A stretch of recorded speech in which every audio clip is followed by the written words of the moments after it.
इस बार इंडिया नहीं जीतेगी। चल बाजुड़ी के ಸ್ನೇಹಿತರೆ ನಮಸ್ಕಾರ, ನಾನು ನಿಮ್ಮ ರಾಕೇಶ್ ಆರುಂಡಿ. ಇಂಡೋ ಪಾಕಿಸ್ತಾನ ಮ್ಯಾಚ್ ಬಗ್ಗೆ ಭವಿಷ್ಯವನ್ನು ನುಡಿದು ಸಿಕ್ಕಾಪಟ್ಟೆ ಟ್ರೋಲ್ ಆಗ್ತಿರ್ತಕ್ಕಂತಹ IIT ಬಾಬಾ ಸದ್ಯ ಟ್ರೆಂಡಿಂಗ್ನಲ್ಲಿದ್ದಾರೆ. ನಿಮ್ಮಂಥವ್ರು ಯಾಕೆ ನಮ್ಮ ಸನಾತನ ಧರ್ಮವನ್ನು ಉಳಿಸ್ತೀನಿ ಅಂತ ಬರ್ಲಿಕ್ಕೆ ಹೋಗ್ತೀರಿ? ಭವಿಷ್ಯವನ್ನು ನುಡಿತೀನಿ ನಾನು ದೇವರು ಅಂತೆಲ್ಲ ಬಿಲ್ಡಪ್ಪನ್ನು ಯಾಕೆ ಕೊಡ್ತೀರಾ?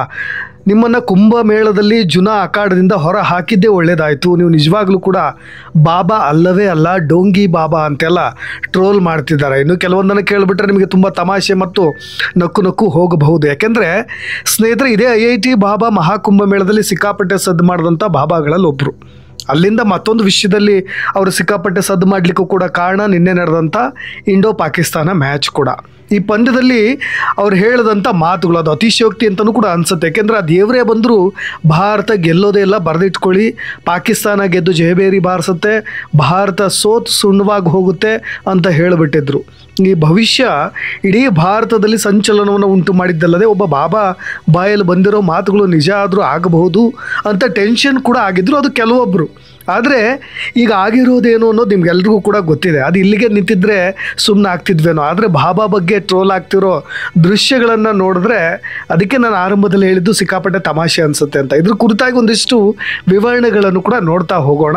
ಟ್ರೋಲ್ಗೆ ಸಂಬಂಧಪಟ್ಟ ಹಾಗೆ ಸ್ನೇಹಿತರೆ, ವರ್ಷಕ್ಕೆ 36 ಲಕ್ಷ ರೂಪಾಯಿ ಸಂಬಳ ಬಿಟ್ಟು 4 ವರ್ಷ ಪ್ರೀತಿ ಮಾಡಿದಂಥ ಹುಡುಗಿಯನ್ನು ತ್ಯಾಗ ಮಾಡಿ ಈ ಅಭಯ್ ಸಿಂಗ್ ಅನ್ನೋ ವ್ಯಕ್ತಿ ಬಾಬಾ ಆಗಿ ಬದಲಾಗಿ ಬಿಟ್ಟಿದ್ರು.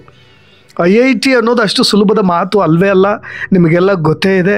ಇಂತಹ ವ್ಯಕ್ತಿ ಈಗ ಬದಲಾಗಿರೋದನ್ನು ಮಹಾಕುಂಭಮೇಳದಲ್ಲಿ ಕಂಡು ಅನೇಕರು ಆಶ್ಚರ್ಯಚಕಿತರಾಗಿದ್ದರು.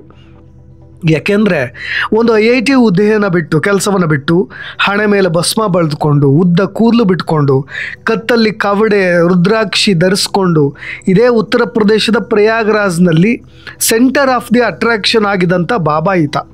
ತಿಂಗಳಿಗೆ 3 ಲಕ್ಷ ಸಂಬಳ ಬಿಟ್ಟು ಪ್ರೀತಿಸಿದ ಹುಡುಗಿನೂ ಬೇಡ ಅಂತ ಹೇಳಿ ಆಧ್ಯಾತ್ಮಿಕತೆಯ ಕಡೆಗೆ ವಾಲ್ದಂಥ IIT ಬಾಬಾ ಮಾಡಿದಂಥ ಸಿಂಗಲ್ ಎಡವಟ್ಟು ಈಗ ಆತ ಗಳಿಸಿದ್ದಂಥ ಅಪಾರವಾದಂಥ ಪ್ರೀತಿ, ನಂಬಿಕೆ, ವಿಶ್ವಾಸ ಎಲ್ಲವನ್ನು ಕೂಡ ಕಳೆದುಕೊಂಡು ಸಿಕ್ಕಾಪಟ್ಟೆ ಟ್ರೋಲ್ ಆಗ್ತಾ ಇದ್ದಾರೆ. IIT ಬಾಬಾ ಮೂಲತಃ ಹರಿಯಾಣದವ್ರು, ನಿಮಗೆಲ್ಲ ಗೊತ್ತಿರೋ ಹಾಗೆ. ಇವರ ಹೆಸರು ಅಭಯ್ ಸಿಂಗ್ ಅಂತ ಆರಂಭದಲ್ಲಿ ಹೇಳಿದೆ. 36 ವರ್ಷದ ಅಭಯ್ ಸಿಂಗ್ ತಮ್ಮ ಯುನೀಕ್ ಜರ್ನಿಯಿಂದ ಎಲ್ಲರಿಗಿಂತ ಭಿನ್ನವಾಗಿ ಕುಂಭಮೇಳದಲ್ಲಿ ಕಾಣಿಸ್ಕೊಳ್ತಾ ಇದ್ರು. ಯಾಕೆಂದರೆ IIT ಓದಿರೋದು, ಅಷ್ಟೆಲ್ಲ ಸಂಬಳಗಳನ್ನು ಬಿಟ್ಟು ಈ ಥರ ಆಧ್ಯಾತ್ಮಿಕತೆಯ ಕಡೆ ವಾಲಿರೋದಿದೆಯಲ್ಲ, ಚಿಕ್ಕಂದಿನಿಂದಲೂ ಆತನಿಗೆ ಆಧ್ಯಾತ್ಮಿಕತೆಯ ಕಡೆ ಒಲವಿತ್ತಂತೆ. 3 ವರ್ಷಗಳ ಹಿಂದೆ ಸನ್ಯಾಸಿ ಕೂಡ ಆಗಿದ್ದರು. ಬಾಲ್ಯದಲ್ಲೇ ಮಾನಸಿಕ ಖಿನ್ನತೆಯಿಂದ ಬಳಲ್ತಾ ಇದ್ದಂತೆ ಈತ ಅಭಯ್ ಸಿಂಗ್ ಅನ್ನೋರು. ಲೌಕಿಕ ಜೀವನವನ್ನೆಲ್ಲ ಬಿಟ್ಟು ದೈವದ ಹಾದಿಯನ್ನು ಕೂಡ ತುಳಿದಿದ್ರು. ಬಡವ ನೀನು ಮಡ್ದಂಗಿರು ಅನ್ನೋದು ಬಿಟ್ಟು ಬಾಬಾ ಅಂತ ಜನಪ್ರಿಯತೆಯನ್ನು ಗಿಟ್ಟಿಸ್ಕೊಂಡು ಮತ್ತೆ ಮಾನಸಿಕ ಅಸ್ವಸ್ಥರಂತೆ, ಭಾರತ ಸೋಲುತ್ತೆ, ಪಾಕ್ ಗೆಲ್ಲುತ್ತೆ ಅಂತ ಭವಿಷ್ಯವಾಣಿಯನ್ನು ನುಡಿದು ವಿವಾದ ಸೃಷ್ಟಿ ಮಾಡಿಬಿಟ್ಟಿದ್ರು. ಆದರೆ ಅವ್ರು ನುಡಿದಂಥ ಭವಿಷ್ಯವಾಣಿ ತುಸ್ಸಾಗಿದ್ದೇ ತಡ ಅನೇಕರು ಅವ್ರ ವಿರುದ್ಧವಾಗಿ ತಿರುಗಿ ಬಿದ್ದು ಬಿಟ್ಟಿದ್ದಾರೆ. ಭಾರತ ಹಾಗೂ ಪಾಕಿಸ್ತಾನ ನಡುವಿನ ಈ ಹೈ ವೋಲ್ಟೇಜ್ ಕದನ ನಡೆಯೋದಕ್ಕೆ ಕೆಲವು ದಿನಗಳ ಹಿಂದೆ ಇದೇ IIT ಬಾಬಾ ಖಾಸಗಿ ಯೂಟ್ಯೂಬ್ ಚಾನಲ್ಗೆ ನೀಡಿದಂಥ ಸಂದರ್ಶನದಲ್ಲಿ ಇಂಡೋ ಪಾಕ್ ಮ್ಯಾಚ್ ಬಗ್ಗೆ ಭವಿಷ್ಯವನ್ನು ನುಡಿದಿದ್ದು. ಕೊಹ್ಲಿ ಆಡೋದೇ ಇಲ್ಲ ಅಂತ ಹೇಳಿಬಿಟ್ಟಿದ್ರು. ಆದರೆ ಕೊಹ್ಲಿ ಕಮ್ಬ್ಯಾಕ್ ಬಾಬಾಗೆ ದೊಡ್ಡ ಮುಖಭಂಗ ಅಂತಲೂ ಕೂಡ ಹೇಳ್ಬೋದು.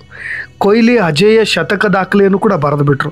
ಇನ್ನು ಕೆಲವೊಬ್ಬರು ಬಾಬಾಗೆ ಅದೇ ಮಾತುಗಳನ್ನು ಇಟ್ಕೊಂಡು ಚಲ್ ಬೋಸುಡಿಕೆ ಅಂತೆಲ್ಲ ನಿಂದನೆ ಕೂಡ ಮಾಡ್ತಿದ್ದಾರೆ. ಅದು ಅತಿರೇಕದ ಮಾತುಗಳು ಕೂಡ ಬಿಡಿ. ಬಾಬಾ ವಿರುದ್ಧ ನೆಟ್ಟಿಗರು ಸರಿಯಾಗಿಯೇ ತರಾಟೆಯನ್ನು ತೆಗೆದುಕೊಳ್ತಾ ಇರೋದನ್ನು ನಾವು ಗಮನಿಸಬಹುದು. ನಿಮ್ಮಂಥವರಿಂದಲೇ ಭಾರತೀಯ ಸಂಸ್ಕೃತಿ ಆಚರಣೆಗಳು ನಶಿಸಿ ಹೋಗ್ತಾ ಇವೆ, ನಂಬಿಕೆ ಕಳೆದುಕೊಳ್ತಾ ಇದೆ. ನೀವು ಜನಪ್ರಿಯತೆಯನ್ನು ಗಳಿಸ್ಕೊಳ್ಳೋದಕ್ಕೆ, ನೀವು ಯಾವಾಗಲೂ ಸದಾ ಸುದ್ದಿಯಲ್ಲಿರೋದಕ್ಕೆ ಬಾಯಿಗೆ ಬಂದಿದ್ದೆಲ್ಲ ಹೇಳಬೇಡಿ ಅಂತೆಲ್ಲ ಕೆಂಡ ಕಾರ್ತಿದ್ದಾರೆ. ಇನ್ನು ಯುವ ಜನರ ಮಾತುಗಳನ್ನು ಕೇಳುವಂತೆಯೇ ಇಲ್ಲ. ಸಂಪೂರ್ಣ ಗೂಗಲ್ ಸರ್ಚ್ ಇಂಜಿನಲ್ಲಿ ಟಾಪ್ 10 ರಿಂಗ್ನಲ್ಲಿರ್ತಕ್ಕಂಥ IIT ಬಾಬಾ ನಗೆ ಪಾಟಲಿಗೆ ಈಡಾಗ್ಬಿಟ್ಟಿದ್ದಾರೆ. ಏನು ಸ್ವಾಮಿ ನೀವು, ಕಳ್ ಸ್ವಾಮಿ, ಡೊಂಗಿ ಸ್ವಾಮಿ ಅಂತೆಲ್ಲ ಕಿಡಿಕಾರ್ತಾ ಇದ್ದಾರೆ. ವಿರಾಟ್ ಕೊಹ್ಲಿ ಸೇರಿದಂತೆ ಯಾವುದೇ ಭಾರತೀಯ ಆಟಗಾರ ಎಷ್ಟೇ ಪ್ರಯತ್ನ ಪಟ್ಟರೂ ಕೂಡ ಈ ಫಲಿತಾಂಶವನ್ನು ಬದಲಾಯಿಸಲಿಕ್ಕೆ ಸಾಧ್ಯವಿಲ್ಲ. ಭಾರತ ಖಂಡಿತವಾಗಿಯೂ ಸೋಲುತ್ತೆ ಅಂತ ಇದೇ IIT ಬಾಬಾ ಯಾವ ಕಾನ್ಫಿಡೆನ್ಸ್ ಮೇಲೆ ಹೇಳ್ತಾರೆ? ಇಂಥವ್ರಿಗೆ ನಾವು ಯಾಕೆ ಎನ್ಕರೇಜ್ ಮಾಡಬೇಕು? ಅವ್ರ ವಿದ್ಯಾಭ್ಯಾಸ, ಶಿಕ್ಷಣ, ಹುದ್ದೆ, ಈಗ ಬದಲಾದಂಥ ಮನಸ್ಥಿತಿ ಇವೆಲ್ಲವನ್ನು ಕೂಡ ನಾವು ಗೌರವಿಸ್ತಾ ಇದ್ವಿ. ಈಗ ಅದೆಲ್ಲ ಕೂಡ ಹಾಳಾಗಿ ಹೋಗಿಬಿಟ್ಟಿದೆ, ಇವ್ರ ನಂಬಿಕೆಯೇ ಹೋಗಿಬಿಟ್ಟಿದೆ, ಇವ್ರ ಮೇಲೆ ನಂಬಿಕೆ ಹೋಗಿಬಿಟ್ಟಿದೆ. ಹೀಗೆ ನಾವು ಬಾಬಾಗಳಾಗಿ ಬದಲಾಗಿದ್ದೀವಿ ಅಂತ ಹೇಳಿ ಬರ್ತಾ ಇರ್ತಕ್ಕಂಥ ಕೆಲವೊಬ್ಬ ನಾಗ ಸಾಧುಗಳ ಬಗ್ಗೆಯೂ ಕೂಡ ನಮಗೆ ವಿಶ್ವಾಸ ಹೋಗಿಬಿಡುತ್ತೆ ಅಂತ ಜನ ರೊಚ್ಚಿಗೆದ್ದಿರೋದು. ಅವ್ರ ಮೇಲೆ ಮಾಡಿರ್ತಕ್ಕಂಥ ಕಮೆಂಟ್ಸ್ಗಳನ್ನು ನಾನು ಹೇಳ್ತಾ ಹೋಗ್ತೀನಿ. ಡೊಂಗಿ ಬಾಬಾನ ಕರಿಯರ್ ಸ್ಟಾರ್ಟ್ ಆಗೋದಕ್ಕಿಂತ ಮುಂಚೆನೇ ಟುಸ್ಸಾಗಿ ಹೋಗ್ಬಿಡ್ತಲ್ಲ ಗುರು ಅಂತ. ಯಾಕೆಂದರೆ ಈಗ ತಾನೇ ಭಾಳಷ್ಟು ಜನಪ್ರಿಯತೆನ ಗಿಟ್ಟಿಸ್ಕೊಂಡಿದ್ರು. ಅವ್ರ ಕರಿಯರ್ ಈಗ ಸ್ಟಾರ್ಟ್ ಆಗ್ತಾ ಇತ್ತು. ಆದರೆ ಆ ಕರಿಯರ್ ಸ್ಟಾರ್ಟ್ ಆಗೋ ಮುಂಚೆನೇ ಈ ರೀತಿಯಾಗಿ ಹೇಳಿಕೆಗಳನ್ನು ಕೊಡೋದ್ರ ಮುಖಾಂತರ ಅದೆಲ್ಲವೂ ಕೂಡ ಟುಸ್ಸಾಗಿ ಹೋಯ್ತಲ್ಲ ಅಂತ. ಇನ್ನು ಕೆಲವೊಂದಿಷ್ಟು ಮೀಮ್ಸ್ಗಳನ್ನು ಕೂಡ ಮಾಡಿಬಿಟ್ಟಿದ್ದಾರೆ. IIT ಬಾಬಾ ಎಲ್ಲಿದ್ದರು ಹುಡುಕಿ ಅಂತ. ಇನ್ನು ಮೀನ್ ವೈಲ್ IIT ಬಾಬಾ ಅಂತ ತಪ್ಪಿಸ್ಕೊಂಡು ಓಡಾಡ್ತಾ ಇರೋ, ಮುಖಕ್ಕೆ ಬಟ್ಟೆಗಳನ್ನು ಮುಚ್ಕೊಂಡು ಓಡಾಡ್ತಾ ಇರೋ ಫೋಟೋಗಳು ಕೂಡ ಸಿಕ್ಕಾಪಟ್ಟೆ ವೈರಲ್ ಆಗ್ತಾ ಇವೆ. ನಿನ್ನ ಎಲ್ಲಿ ಸಿಕ್ಕರೂ ಬಿಡೋದಿಲ್ಲ ಅಂತ ವಿರಾಟ್ ಫ್ಯಾನ್ಸ್ ಕೂಡ ಆಕ್ರೋಶವನ್ನು ಹೊರ ಹಾಕ್ತಾ ಇದ್ದಾರೆ. ಇನ್ನು ವಿರಾಟ್ ಕೊಹ್ಲಿ ಭವಿಷ್ಯ ಹೇಳೋಕ್ಕೋಗಿ ನಿಮ್ಮ ಭವಿಷ್ಯಕ್ಕೂ ಕೂಡ ಕಂಟಕ ತಂದುಕೊಂಡ್ರಲ್ಲ ಸ್ವಾಮಿ, ಡೋಂಗಿ ಸ್ವಾಮಿ ಅಂತೆಲ್ಲ ಇನ್ನೊಂದಿಷ್ಟು ಆಕ್ರೋಶವನ್ನು ಕೂಡ ಹೊರ ಹಾಕ್ತಾ ಇರೋದು. ಇಂತಹ ಫ್ರಾಡ್ ವ್ಯಕ್ತಿಗಳಿಂದ ಭವಿಷ್ಯ ಯಾವತ್ತೂ ಕೂಡ ಬದಲಾಗೋದಿಲ್ಲ ಅಂತೆಲ್ಲ ಕಮೆಂಟ್ಸ್ ಕೂಡ ಮಾಡ್ತಾ ಇದ್ದಾರೆ. ಅದನ್ನು ಒಪ್ಕೊಳ್ಬೇಕಾಗತ್ತೆ ನಾವು. ಯಾವ ಆಧಾರದ ಮೇಲೆ ಭವಿಷ್ಯವನ್ನು ಹೇಳಬೇಕು, ಅಥವಾ ಆ ಥರದ ಜ್ಞಾನವನ್ನು ಏನಾದರೂ ಇವ್ರು ಸಿದ್ಧಿಸ್ಕೊಂಡಿದ್ದಾರಾ, ಅಥವಾ ಸುಮ್ಮನೆ ಹೆಸರು ಮಾಡಿದ್ದೀನಿ ಅಂತ ಬಾಯಿಗೆ ಬಂದಾಗ ಹೇಳಿಬಿಡ್ತಾರಾ ಅನ್ನೋದು ಕೂಡ ಪ್ರಶ್ನಾರ್ಥಕವಾಗಿಯೇ ಉಳಿಯುತ್ತೆ. ಈ ಅಭಯ್ ಸಿಂಗ್ ಬಗ್ಗೆ ನಾನು ಇನ್ನೊಂದಿಷ್ಟು ಮಾಹಿತಿಯನ್ನು ಹೇಳಬೇಕು. ಯಾಕೆಂದರೆ ಇವರು ಬಾಲ್ಯ ಜೀವನ ಕೂಡ ಅಷ್ಟೊಂದು ಸರಿ ಇರಲಿಲ್ಲ. ಅವ್ರ ತಂದೆ ತಾಯಿ ಯಾವಾಗಲೂ ಕೂಡ ಜಗಳ ಆಡೋದು ಅವ್ರ ಮೇಲೆ ಭಾರೀ ಪರಿಣಾಮ ಬೀರಿತ್ತಂತೆ. ಅಪ್ಪ ಅಮ್ಮ ಯಾವಾಗಲೂ ಕೂಡ ಜಗಳ ಆಡ್ತಾನೆ ಇರ್ತಿದ್ರಂತೆ. ಆದರೂ ಕೂಡ ವಿದ್ಯಾಭ್ಯಾಸದಲ್ಲಿ ಮುಂದಿದ್ದಂಥ ಇದೇ ಅಭಯ್ ಸಿಂಗ್ ಏರೋಸ್ಪೇಸ್ ಇಂಜಿನಿಯರಿಂಗ್ ಪದವಿ ಪಡಿತಾರೆ. ಏರೋಸ್ಪೇಸ್ ಇಂಜಿನಿಯರಿಂಗ್ ಪದವಿ ಪಡೆದಿರೋದು ಕೂಡ ಮಹಾದೇವನ ದಯೆ ಅಂತ ಹೇಳಿ ಯಾವಾಗಲೂ ಕೂಡ ಹೇಳ್ತಾ ಇದ್ದರಂತೆ. IIT ಬಾಂಬೆಯಿಂದ ಪದವಿ ಪಡ್ಕೊಂಡು ಕಾರ್ಪೊರೇಟ್ ಜಗತ್ತಿನಲ್ಲಿ ಸ್ವಲ್ಪ ಕಾಲ ಕೆಲಸ ಮಾಡಿ ಅದಾದ ಮೇಲೆ ಇದೇ ಅಭಯ್ ಸಿಂಗ್ ಫೋಟೋಗ್ರಫಿ ಮತ್ತು ಆರ್ಟ್ ಕಡೆ ಮುಖ ಮಾಡಿದ್ರು. ಈ ಹೊತ್ತಲ್ಲಿ ಅವರಿಗೆ ಆಧ್ಯಾತ್ಮಿಕ ಜಗತ್ತು ಕೈ ಬೀಸಿ ಕರೀತಾ ಇತ್ತಂತೆ. ಅಂತಿಮವಾಗಿ ಭಕ್ತಿಯ ಜೀವನವನ್ನು ಅವರು ಆಯ್ಕೆ ಮಾಡಿಕೊಂಡಿದ್ದಾರೆ. 2019ರಲ್ಲಿ ಕೆನಡಾಗೆ ಶಿಫ್ಟ್ ಆಗಿದ್ದವರು 3 ವರ್ಷಗಳ ಕಾಲ ಅಲ್ಲೇ ಕೆಲಸ ಮಾಡಿದ್ರು. ತಿಂಗಳಿಗೆ 3 ಲಕ್ಷ ಸಂಬಳ ಇತ್ತು, ಲಕ್ಸುರಿ ಜೀವನ ಎಲ್ಲವೂ ಕೂಡ ಇತ್ತು, ಪ್ರೀತಿ ಎಲ್ಲದೂ ಕೂಡ ಇತ್ತು, ಮದುವೆಯಾಗಿ ಸೆಟ್ಲ್ ಆಗ್ಬೋದಿತ್ತು.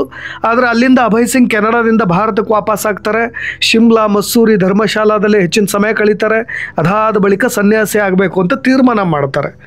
ಒಟ್ಟಾರೆಯಾಗಿ ಅವ್ರ ತಂದೆ ತಾಯಿಗಳು ಕೂಡ ನನ್ನ ಮಗ ನಾರ್ಮಲ್ ಲೈಫ್ ಲೀಡ್ ಮಾಡಬೇಕು, ಬರಬೇಕು, ಮದುವೆ ಮಾಡಬೇಕು, ಸಾಂಸಾರಿಕ ಜೀವನಕ್ಕೆ ಕಾಲಿಡಬೇಕು, ಆಧ್ಯಾತ್ಮಿಕತೆಯಲ್ಲೇ ಮುಂದುವರ್ಸೋಕ್ಕೆ ಸಾಧ್ಯ ಇಲ್ಲ, ಆ ಥರ ಮಾಡಬಾರ್ದು ನನ್ನ ಮಗ ಅಂತೆಲ್ಲ ಭಾಳಷ್ಟು ನಿರಂತರವಾದ ಸಂಪರ್ಕದಲ್ಲಿದ್ದಾರಂತೆ.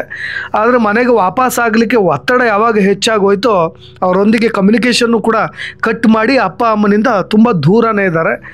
ಅವ್ರ ಜೊತೆಗೆ ಯಾವ ಫೋನ್ ಕಾಲಲ್ಲೂ ಇಲ್ಲ, ನನಗೆ ಯಾವ ಕುಟುಂಬ ಇಲ್ಲ, ಅಪ್ಪ ಅಮ್ಮ ಯಾರೂ ಇಲ್ಲ ಅಂತ ಹೇಳಿ ಕೇವಲ ಮಹಾದೇವನೊಬ್ಬ ಮಾತ್ರ ನನ್ನ ಜೊತೆಗಿದ್ದಾನೆ ಅಂತ ಹೇಳ್ತಾ ಇರೋದು. ಈ ನಡುವೆ ಈ ಕ್ರಿಕೆಟ್ ಬಗ್ಗೆ ಭವಿಷ್ಯ ನುಡಿಲಿಕ್ಕೆ ಹೋಗಿ ಇಂಥ ದೊಡ್ಡ ಎಡವಟ್ಟನ್ನು ಮಾಡ್ಕೊಂಡಿರೋದು. ಹಾಗಾಗಿ ಈಗ ಡೋಂಗಿ ಸ್ವಾಮಿ ಈ ರೀತಿಯಾದಂಥ ಕೆಟ್ಟ ಕಮೆಂಟ್ಸ್ಗಳು, ಕೆಟ್ಟ ಫೋಟೋಗಳು, ಕೆಟ್ಟದಾಗಿ ಮೀಮ್ಸ್ಗಳು ಕೂಡ ಅವ್ರ ಮೇಲೆ ಬರ್ತಾ ಇರೋದು. ಒಟ್ಟಾರೆಯಾಗಿ ಸನಾತನ ಧರ್ಮವನ್ನು ಯಾರು ಇಷ್ಟಪಟ್ಟು ಆಧ್ಯಾತ್ಮಿಕತೆ ಕಡೆಗೆ ಒಲವನ್ನು ಇಟ್ಕೊಂಡು ಹೋಗ್ತಾರೋ ಅವ್ರನ್ನೆಲ್ಲರೂ ಕೂಡ ವೆಲ್ಕಮ್ ಮಾಡ್ಬೋದು. ಆದರೆ ನಾವು ಸ್ವಾಮಿಗಳಾಗ್ತೀವಿ, ಬಾಬಾಗಳಾಗ್ತೀವಿ ಅಂತ ಹೋಗೋ ಬರದಲ್ಲಿ ಈ ಥರದ ಎಡವಟ್ಟುಗಳನ್ನು ಮಾಡಿಕೊಂಡು ಅವ್ರ ಮೇಲಿರ್ತಕ್ಕಂಥ ನಂಬಿಕೆಯೂ ಕೂಡ ಕಳೆದು ಹೋಗುವಂತೆ ಯಾರು ಕೂಡ ವರ್ತಿಸಬಾರ್ದು ಅನ್ನೋದಷ್ಟೇ ಕೊನೆಯದಾಗಿ ನಾವು ಹೇಳ್ತಕ್ಕಂಥ ಸಲಹೆಗಳು. ನಿಮಗೇನು ಅನಿಸುತ್ತೆ ದಯವಿಟ್ಟು ಕಮೆಂಟ್ ಮಾಡಿ ತಿಳಿಸಿ ಅಂತ ಹೇಳ್ತಾ ಇನ್ನಷ್ಟು ಸುದ್ದಿಗಳೊಂದಿಗೆ ಮತ್ತೆ ಬರ್ತೀನಿ. ಧನ್ಯವಾದ.